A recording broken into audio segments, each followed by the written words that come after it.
This episode of Harvey Brownstone Interviews is brought to you by the Harvey Brownstone Talk Show Blend Coffee, available at hollywoodblends.com. Everyone's saying it's the best coffee they've ever tasted. Why not give it a try and see for yourself? Hello, everyone. I'm Harvey Brownstone, and today's guest is an award-winning producer, director, writer, journalist, and author who is perhaps best known for his work in nonfiction, television, and film. Most recently, as a creator and executive producer of the popular sports docuseries Breaking the Ice. He's also worked on many other series and specials, including Who Do You Believe?, Conspiracy Theory with Jesse Ventura, Guinness World Records Unleashed, Joe Rogan Questions Everything, Time Presents Celebrities on Trial, The Secret History of Rock and Roll with Gene Simmons, All the President's Movies, and El Chapo and Sean Penn, Bungle in the Jungle. His film credits include the documentaries Death of a Beatle, about the death of John Lennon, and The Seventh Python, for which he won the Las Vegas Film Festival Golden Ace Award. He also co-wrote and produced the feature film Cloud Nine, and he produced Hi There, for which he won the Cannabis Film Festival Viewers' Choice Award. He's an Emmy Award-winning news writer, and he served as managing editor and producer of the highly popular TV shows A Current Affair and Hard Copy. Our guest is also a highly acclaimed author. His first book, Tabloid Baby, traces his instrumental role in the evolution of the tabloid television genre. He and Jeff Abraham then co-wrote The Show Won't Go On, The Most Shocking, Bizarre, and Historic Deaths of Performers on Stage. That book was followed by Lawrence Tierney, Hollywood's Real-Life Tough Guy. And now he's here to talk about his brand new book entitled Marlon Brando, Hollywood Rebel, which canvasses the profound and pervasive impact that Marlon Brando had not only on the acting community, but on Western society and popular culture because of his artistic and personal decisions. I'm delighted to welcome the multi-talented and prolific Burt Kearns to our show. Burt, thank you so much for being here. Oh, thanks for having me. After an intro like that, I can't hold a job, it seems. I would say you've held and conquered many jobs. I want to start by asking you, what inspired you to write this book? Well, part of what inspired me was the fact that I've had a tendency in the past to do projects about people in the entertainment business that, quote, nobody has ever heard of. And in looking to my next project, my agent had said, you've got to do a book about somebody that people have heard of, people know. Well, where else to go but one of the most famous and best actor of the 20th century. It just so happened that Marlon Brando's centennial was approaching in April, as well as the 20th anniversary of his death. But then I was stuck with the quandary of what is there new to write about Marlon Brando? There have been so many books about Marlon Brando, 700-page biographies. He had his own autobiography, etc. I went back to my teenage years, my childhood years in the 1960s, when I had the two posters on my wall. I had Peter Fonda from Easy Rider on that motorcycle, Captain America with the red, white, and blue gas tank, and the poster of Marlon Brando from The Wild One. That was everywhere when I was a kid. And starting with the movie The Wild One, I looked at Brando's career and not writing a biography per se, but to take his biography and using it as jumping off points to the parts of popular culture that he influenced along the way and continue to influence today, and found out that it's pretty profound. And most of it goes back to the fifth movie he made, not his best flick, not his best movie, but a biker film that turned out to have tremendous cultural influence on our society today. You labeled Marlon Brando as a rebel in the title of your book. What do you think it was about his upbringing that gave him a rebellious personality? Well, Brando really had you'd say, a tragic upbringing, a very traumatic upbringing. He was the child of two alcoholics. His father was a traveling salesman, a philanderer, and an alcoholic. His mother was an artistic type who really wanted to get into acting. Theater really was her saving grace. That was taken away from her when her husband moved the family from Omaha, Nebraska to outside Chicago.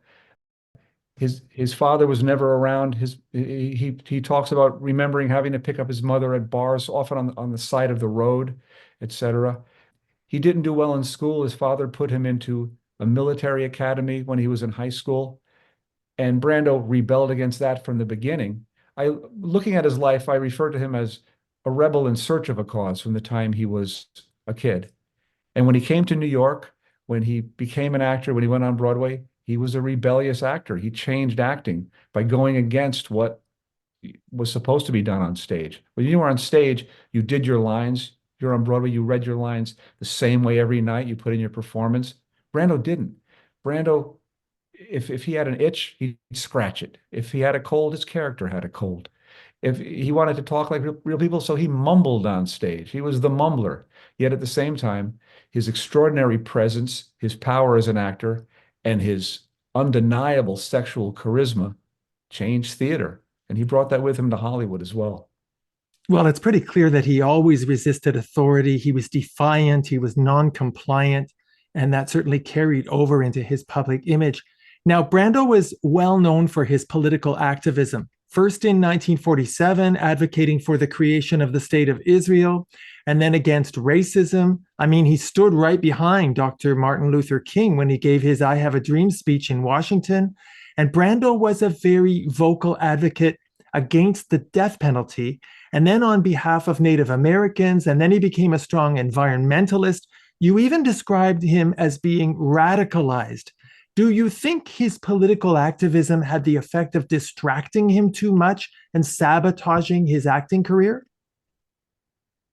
Marlon Brando didn't think much of acting. It came so easy to him, and he was able to do it, but he wanted to do it in the service of a higher cause. From the very beginning, from the time you mentioned in 1947, when he was offered a role in Eugene O'Neill's play, The Iceman Cometh, one of the great works of literature of the 20th century. He fell asleep reading the first act. It was boring to him, but he got involved in that propaganda play, A Flag is Born, as an activist to help the displaced Jews from Europe after World War II, and in creating the State of Israel. And when he was done with that play, rather than take other roles on Broadway, he went on the road as a lecturer for this group, the Committee for a Free Palestine, and he gave lectures at synagogues around the country. And he went into the Deep South, and for the first time, he saw racism firsthand and segregation, and that struck him even more. And he said, if I'm going to make a movie, if I'm going to do a play, it's going to be a play or a movie that makes a difference. And yeah, it's funny, I was looking at the IMDb website, and Robert De Niro, who's 80 years old, that's how old Brando was when he died, had something like 150 credits, acting credits, and counting. Brando, I believe, had 48 in his career. He passed up a lot of work in favor of his activism, and he would take roles to pay for his activism or his divorces or custody battles as well. Yeah, you mentioned him turning down work. I learned many things about Marlon Brando from your book. Like, for example, Brando turned down the John Garfield role in Gentleman's Agreement, which surprised me given his work on behalf of the Jewish community. Do you know why he turned down that movie? Well, it's funny. I remember Elia Kazan said, I didn't want to tell him, I didn't bother telling him that the movie was about anti-Semitism. I think he just wasn't interested in going Hollywood at that time. When he was appearing in A Streetcar Named Desire on Broadway around that time, he was getting tons of offers to come to Hollywood from studios, and studios wanted to sign him to contracts as they would do to an actor. He didn't want that. And so he really had to be dragged kicking and screaming to Hollywood. And when he was dragged kicking and screaming to Hollywood, it was for a film called The Men. It was Stanley Kramer. It was a message movie. And it was a movie about World War II veterans who had been paralyzed in war. He played a paraplegic war veteran in an army hospital. Came out to Hollywood. When he arrived in Hollywood, he didn't arrive at LAX and then check into the Beverly Hills Hotel or the Beverly Hilton. Instead, he took a train out to the suburbs, bunked on the couch at his aunt's house out in the suburbs there, and then checked himself into a VA hospital where he lived for about a month as a paraplegic veteran among the other veterans to get into the role. And actors, for the most part, didn't do that in those days. They do it all the time now. Another movie that Brando turned down was Lawrence of Arabia. He decided to make Mutiny on the Bounty instead. Do you think he made the right choice? Well, this happened at a time when Brando had a reputation as an actor who wouldn't listen to a director if he didn't respect the director.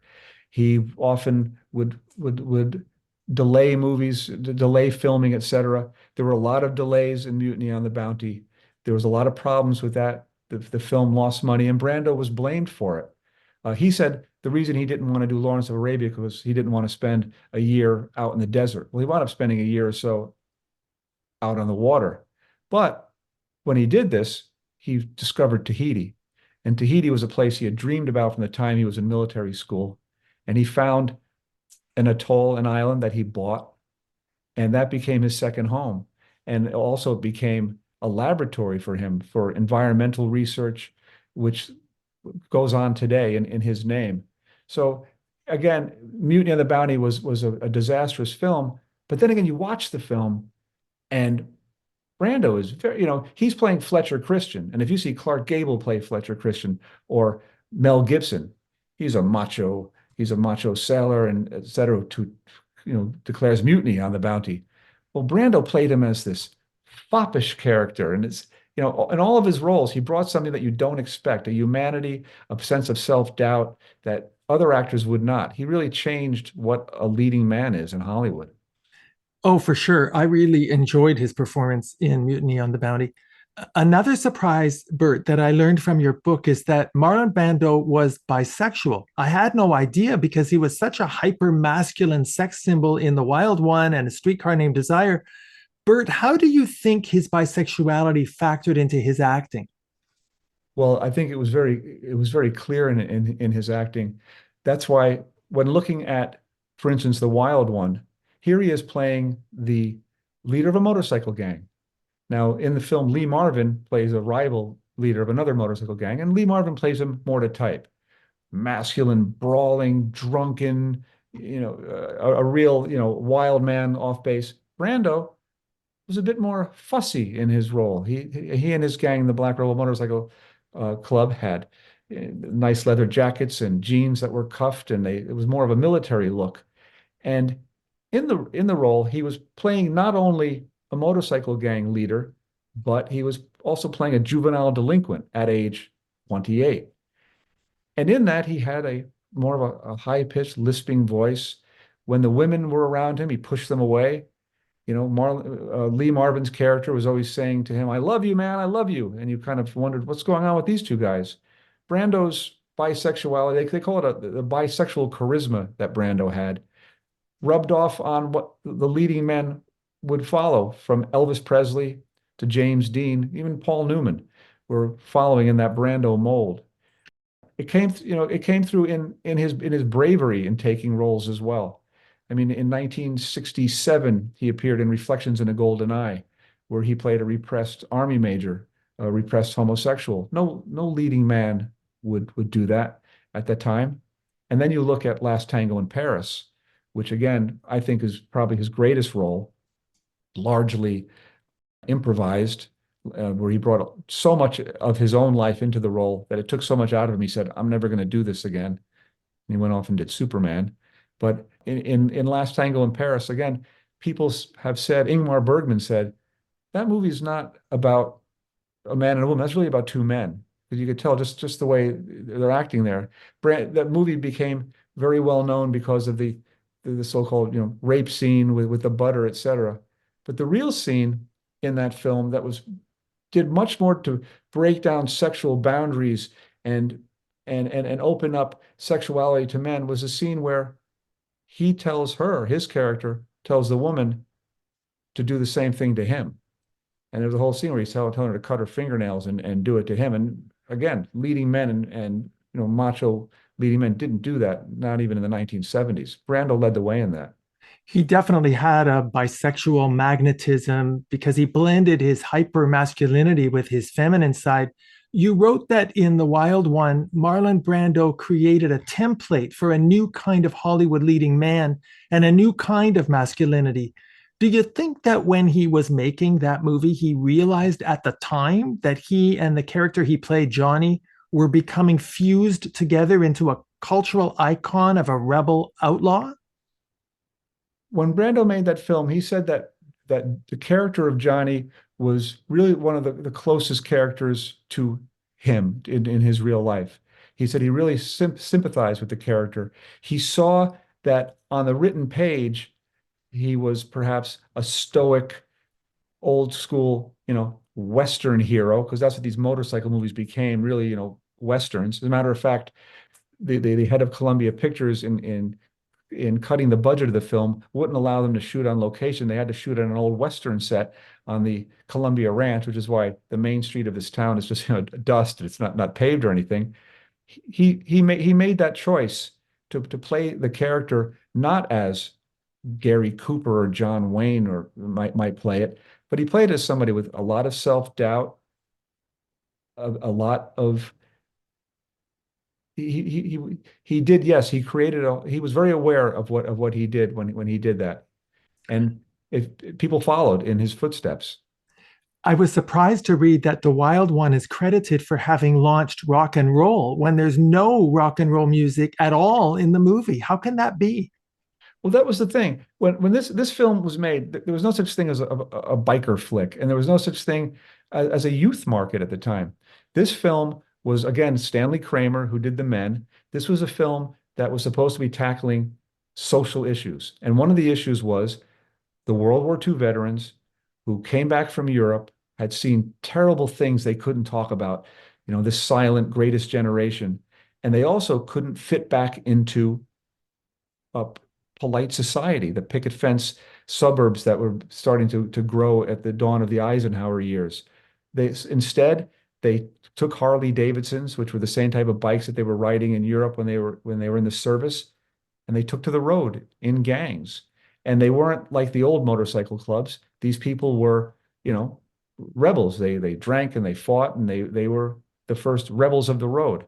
At the same time, there was an issue with juvenile delinquency after World War II.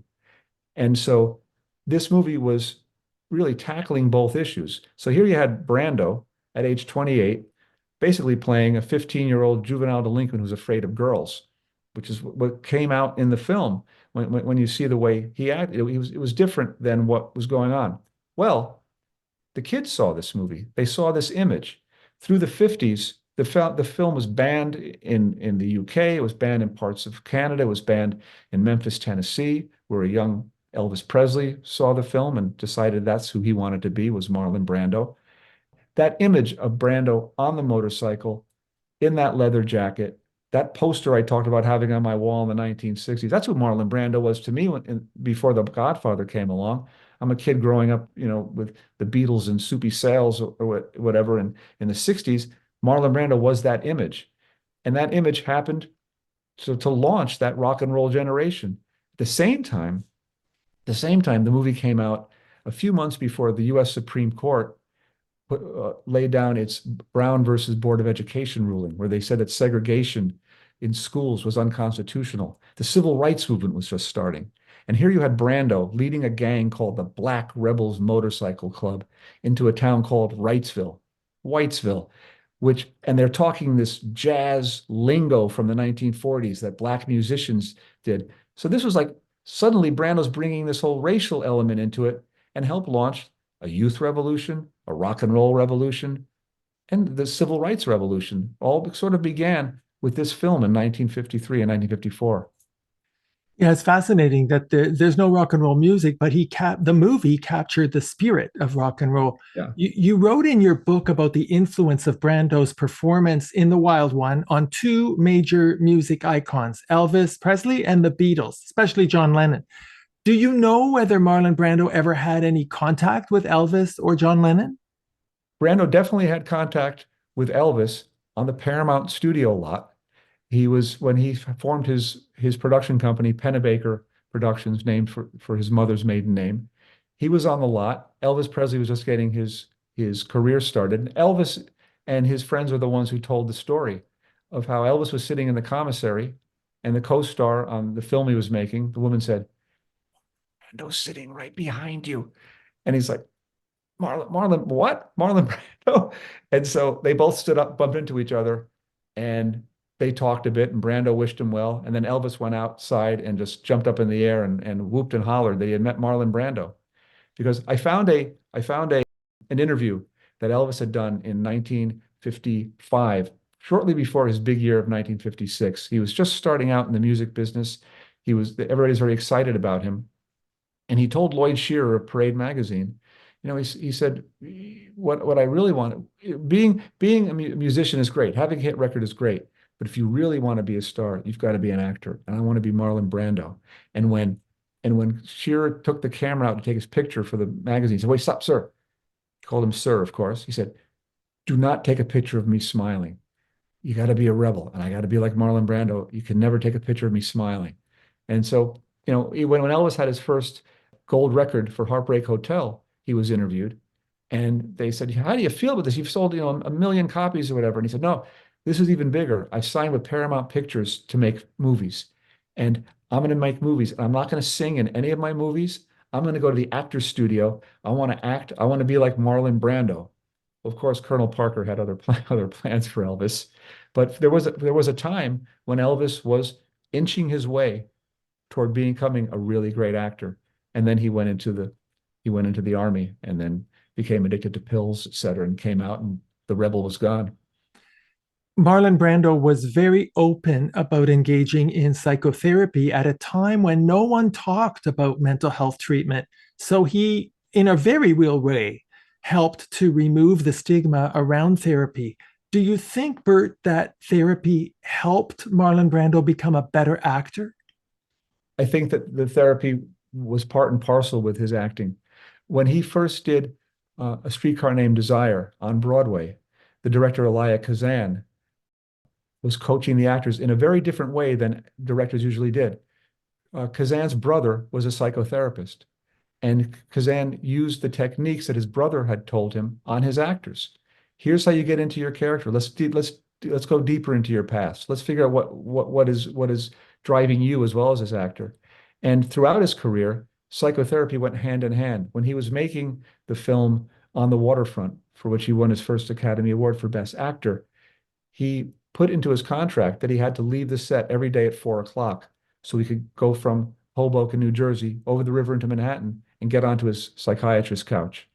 And he relied on his on psychiatry through that, and also proselytized on behalf of it. When young James Dean was following him around and was in love with Marlon Brando, both as an actor and as a man, he realized that James Dean wasn't in love with Marlon Brando. He was in love with the character from The Wild One. He thought that Brando was Johnny Strabler. And Brando said, first of all, kid, you've got to, you've got to be your own person. And second of all, I think you should get some therapy. You should see a psychiatrist. And people weren't doing that. Back then it was crazy. People thought that you were nuts if you saw a psychiatrist. And then when Brando got involved in a dispute with a movie studio over not wanting to be in a film, they said it was because he was crazy. Look at him. He's with his psychiatrist now. He removed that stigma. Just being himself. He wouldn't take credit for that. He didn't take credit for The Wild One as any sort of revolutionary film. He just said we were in the right place at the right time, and I moved on from there.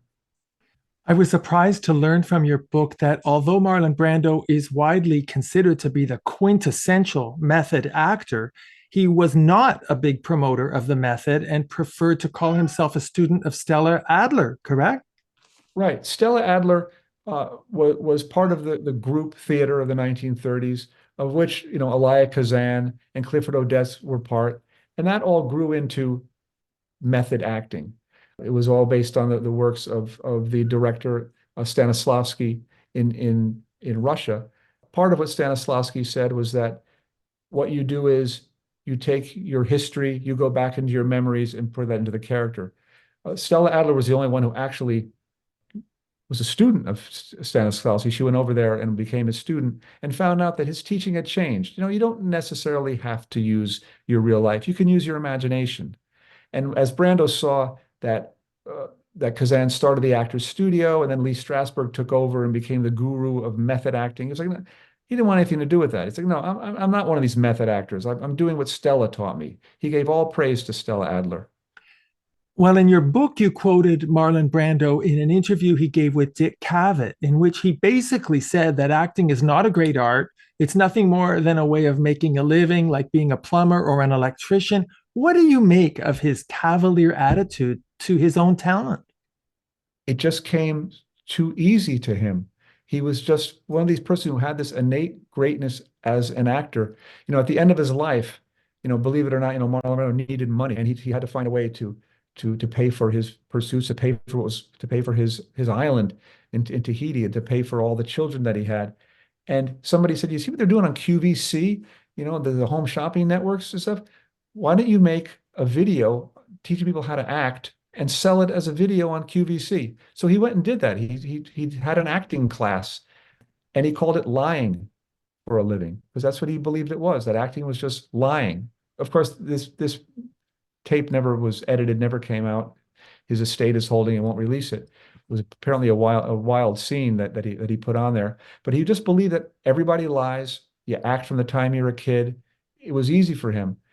And he felt that activism was so much more important. If it was up to Brando, he'd be a drummer. He'd be a jazz drummer. That's what he loved even more. He loved jazz drumming and activism more than acting.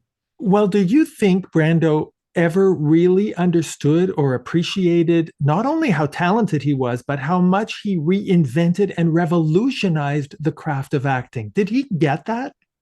I think he had to when he worked with younger actors. I mean, by the time he did The Godfather, I think they were filming it in 1971. He was considered box office poison. The movies he made in the 60s were flops. They didn't make a lot of money. They wanted anybody. Paramount wanted, Frank Sinatra, Ernest Borgnine, Laurence Olivier to play Don Corleone. But the producers wanted Brando. He was 47 years old. He was in the best shape of his life. They had this great actor do a screen test. And that's where he put the cotton balls in his mouth, put on the padding, and before their eyes turned into this old Don. Well, he gets the job, and he's working with these young actors, Robert Duvall, Al Pacino, Talia Shire, John Cazale, Jimmy Caan. And they're like, "We're working with Marlon Brando." And then he could see that these are all actors that grew up in his shadow. And what does he do? What does the great actor do when he's working with these young actors? Well, he engages them in mooning contests. They moon each other out car windows, wherever they're on the set. Brando would drop his pants to crack them up. And so they loved the guy.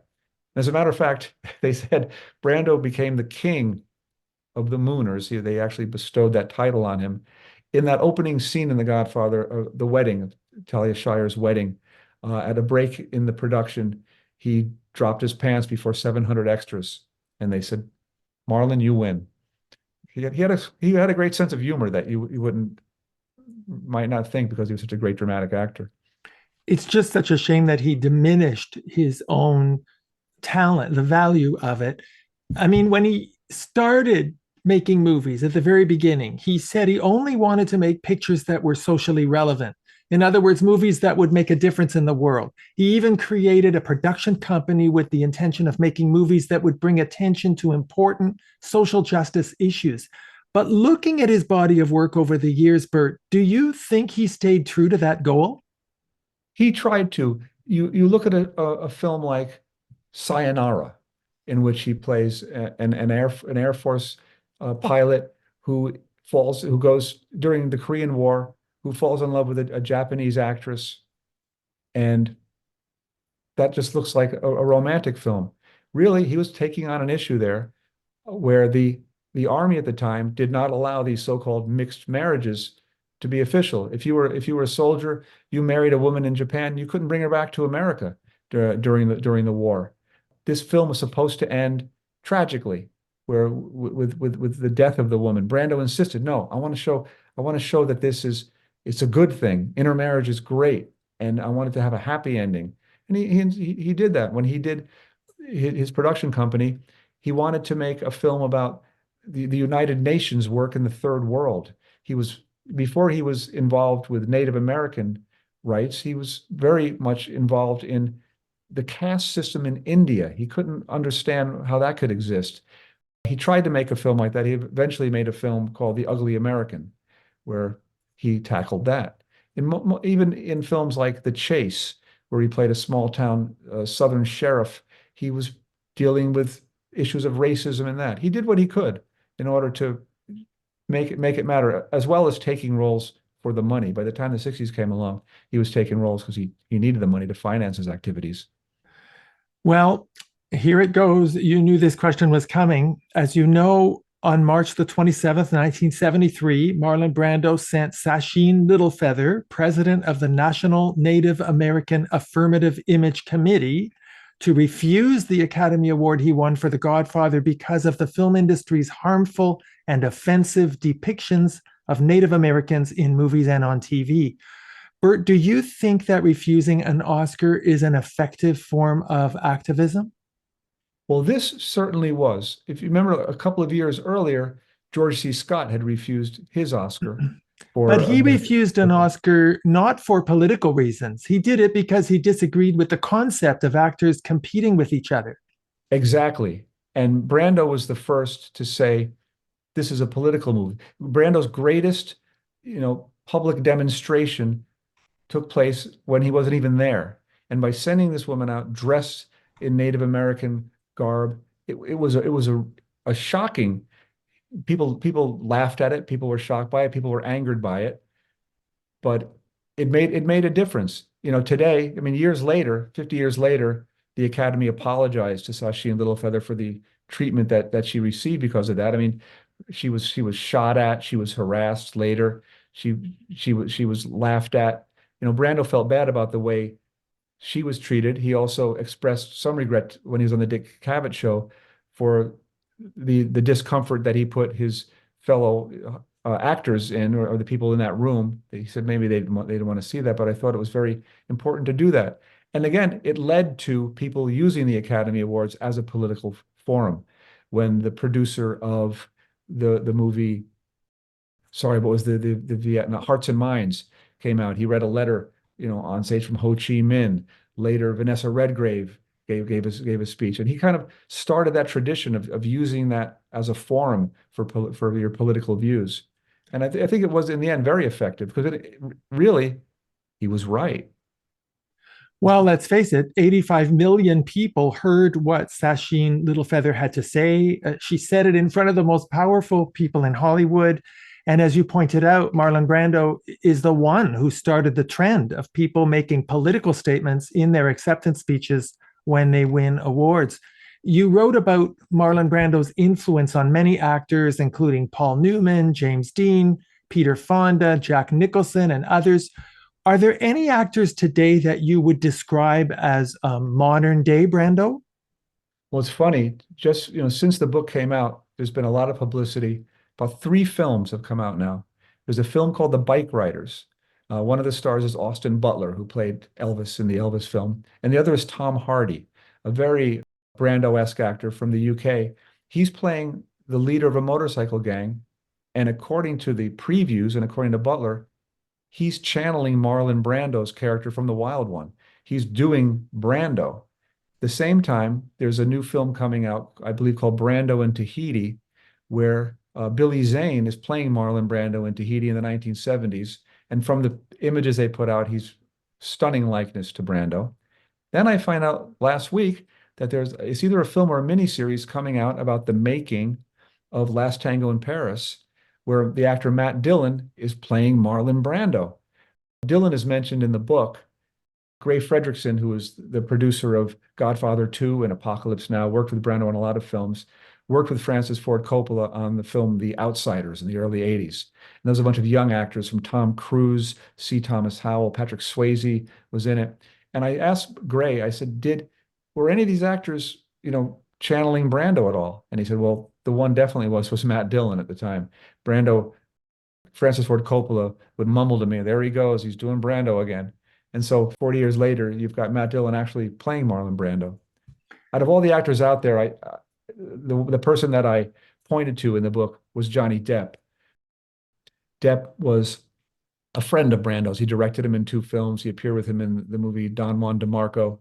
And out of all the actors, I sort of pointed toward depth because he, again, you talk about that bisexual charisma, that willingness to take roles that the average leading man would not, and in ways that are totally off kilter from what you would expect. I mean, everything from Ed Wood to Edward Scissorhands to, of course, his role in the Pirates of the Caribbean films, where he plays the pirate, Jack Sparrow, but as a sort of mincing Keith Richards, drunk, something that was obviously a tribute to Brando in a way.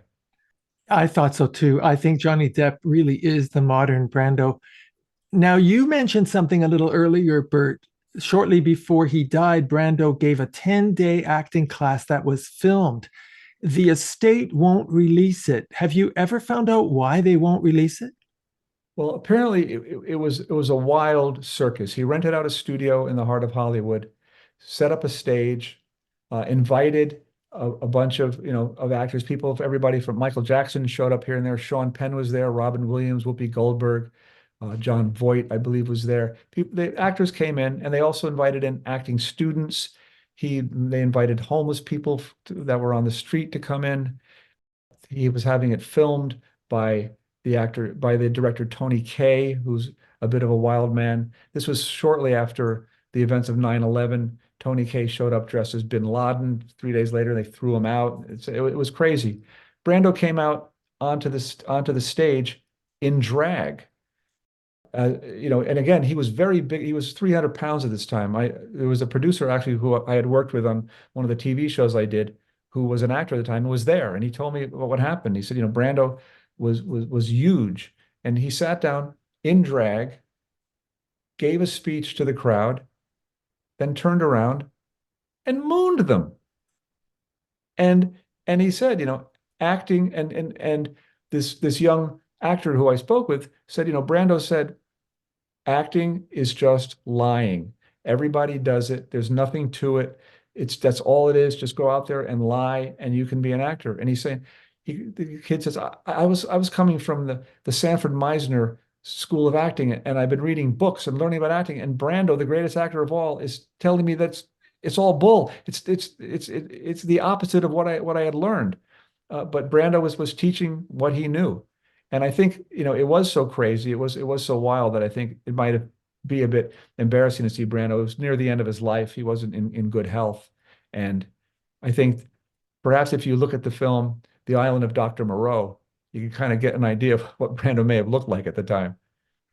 Yes, I remember because he did a Larry King interview not long before he died. He was really obese, and I thought he made almost no sense. He certainly didn't answer any of the questions that were asked of him.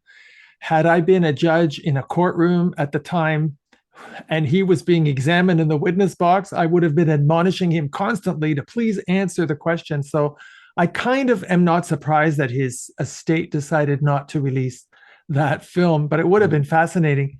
Now, in our remaining moments, I can't resist, Bert, asking you about your next book coming out in October, which is a biography of one of the Three Stooges, Shemp Howard. Tell me about that. Well, what other actor in Hollywood has the same bisexual charisma and beauty as Marlon Brando? But Shemp. The reason we did that was looking for a book to follow Brando. We found that there had been biographies of the Three Stooges. There had been individual biographies and autobiographies of every Stooge, including Joe DeRita and Joe Besser, but nothing about Shemp.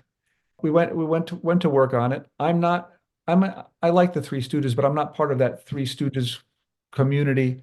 I'm a journalist. I'm a pop culture writer, investigator who was approaching Shemp Howard as an actor and looking at the Three Stooges, accepted the authorized history of the Three Stooges, and finding a very different trajectory than what most people believe about Shemp, his talent, and his role in the group. And it's quite a fascinating story. I can't wait to read that book. I grew up on the Three Stooges. I never quite thought any of them had a bisexual appeal, so I'm very intrigued by what you just said. And promise me, Bert, that you'll come back to our show when the book comes out. I want to ask you more about it. I definitely will. Thanks so much. Well, Bert, it's been a real pleasure meeting you and getting this chance to talk about Marlon Brando. Thank you for writing the book and keeping his legacy alive. And thank you so much for taking the time to appear on our show. Thanks, Harvey. Our guest has been Burt Kearns, whose latest book, Marlon Brando, Hollywood Rebel, is available on Amazon and wherever books are sold. For more information about the book, please go to the official website, marlonbrandobook.com. And for more information about Burt Kearns and to find out about all of his upcoming projects, please go to his official website, burtkearns.com. My name is Harvey Brownstone. Thank you to my producer, Steve Silver, my director of programming, Robert Monaghan, my PR directors, Eileen Shapiro and Jimmy Starr, and my entire team at the XPTV1 network in the UK. Thank you all for joining us. See you next time. Thanks for watching. Be sure to check out all the great interviews on the Harvey Brownstone Interviews YouTube channel. Don't forget to subscribe and ring the bell to be notified when new videos are posted.